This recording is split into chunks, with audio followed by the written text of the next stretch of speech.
Hi, today's vlog is all about chutney. Ito yung common na chutney or appetizer dito sa Pakistan nationwide. But I have this apricot sauce or apricot flavor. So ito yung mga ingredients. Ito yung mint leaves o kaya oregano o pudina tawag nila dito. And then coriander leaves. Ito organic. Ito na leaves, and then my green chili at saka red chili, and then I soak this one for 10 to 15 minutes. Red chili, salt, and water. So this one we have to throw this one. Ayan. So ilagay na natin lahat dito ang ingredients. Ayan. Para i-grind natin, and then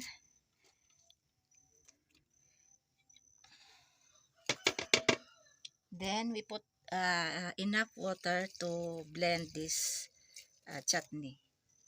Now let's start. Ayan.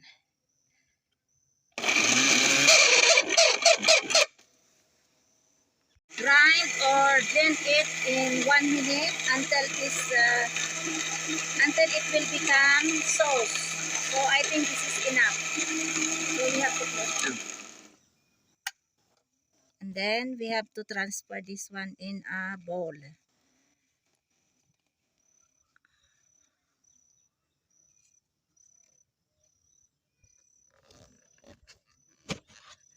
Ayan. Oh, ayan. Ito yung appetizer. Pwede rin ito iulam na kahit may chapati, ayos na. O rice. Pwede ng ulam. Ito na yung chutney, apricot sauce flavor, combination of mild, spicy, sweet, and sour. Ayan. Tama lang ang pagka sauce niya. Ayan.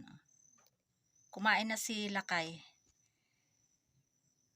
Inulam niya itong chutney with naggisa ako ng konting kulitis, yung ganarba. So ito na yung apricot sauce flavor na chutney. At saka ito pala yung direnay kong apricot. Ayan, konti lang ngayon. So bali ang gagawin ko dito ay huhugasan ko ito. And then ilagay ko sa malaking kasirola o katamtaman na paglutuan ko nito. And then lagyan ko ng tubig. Parang nagluluto din ng jam, kaya lang yung jam may sugar may added na sugar. Ito wala, konting tubig lang para maluto. Pagkaluto nito, i-form ko na kagaya nito na ginawa kong chutney. Yun, kanina yung in-slice ko at sinok ko sa tubig. Yan, ito magiging ganito yan. Kunti na lang ang natira kasi binigay ko sa iba. Yung itong itong apricot cake o kaya sakit tawag nila dito. Ayan. Masarap ito na pang chutney. Assalamualaikum. Kain tayo ng lunch. Simple na ulam. Ito yung ganar tawag nila dito. Kinuha ko sa field. Ayan, tapos ginisa ko lang. And then ito naman yung potato curry o kaya aloo curry. Ito na yung chutney, yung apricot sauce na flavor. So, ito lang ang ulam. Yan, ganyan ko dito with chapati. Kakain ako ng chapati ngayon. Ayan. Basta pigisan, tapos ikastoy ni ipalaman mo daytoy kasta. Tapos ay ito'y patatas idapol mo iti chutney. Kasta. Bismillah, wala barakatila.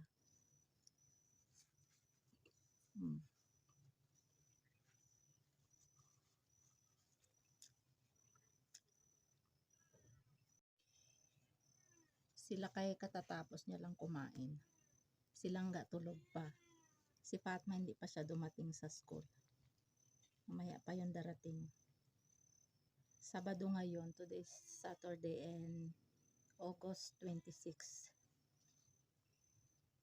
Si Fahad nasa baba.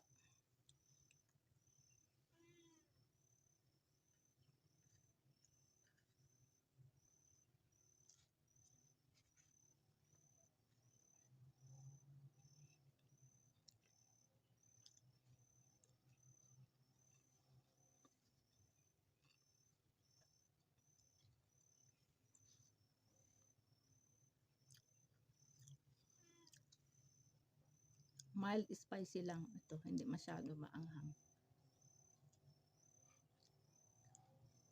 Pwede nyo lang iulam na ganito pag walang ulam. Pag walang ulam pala, pwede na ito. Makasurvive na with chapati.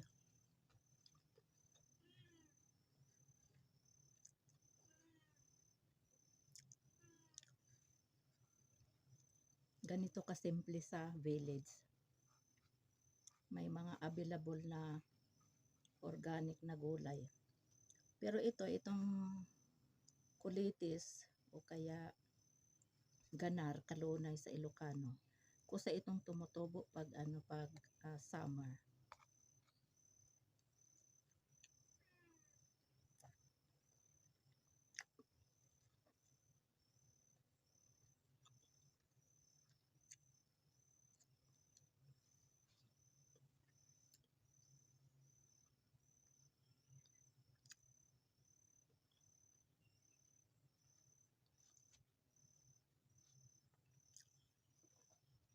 Nahirapan akong umuya.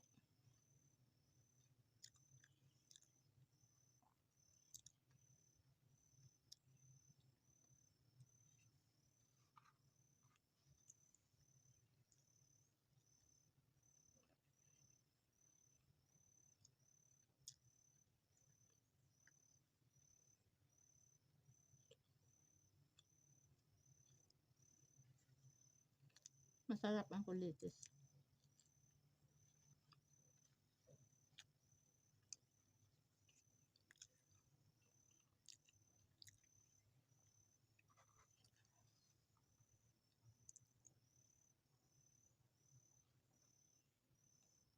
Ayan, chutney.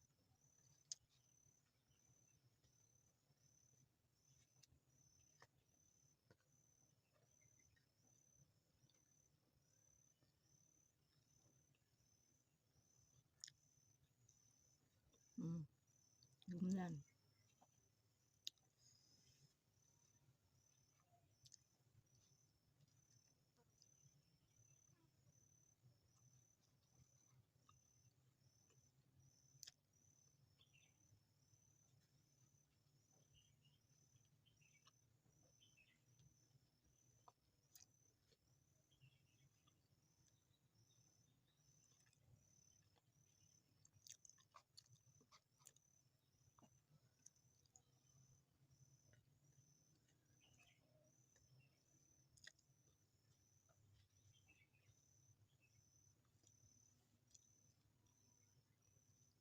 Two o'clock pa lang. Mamaya pa yung darating si Fatma, 2:30.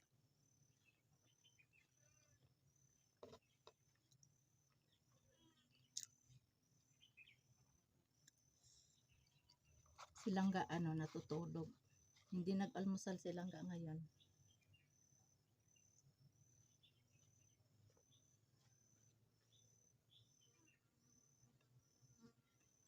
Minsan silangga hyper, minsan silangga tahimik, lalo ngayon.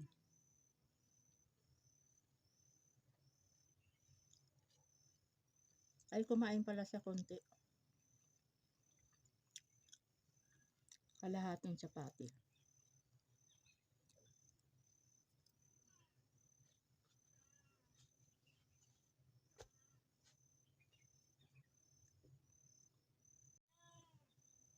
Ayan, ito na lang yung natira, yung isang chapati. Isa lang ang aking kakainin. Pag chapati kasi hindi ako masyado. Isa lang. 1.5 ganyan. Pinakamarami yung dalawa. Pero isa lang kakainin ko.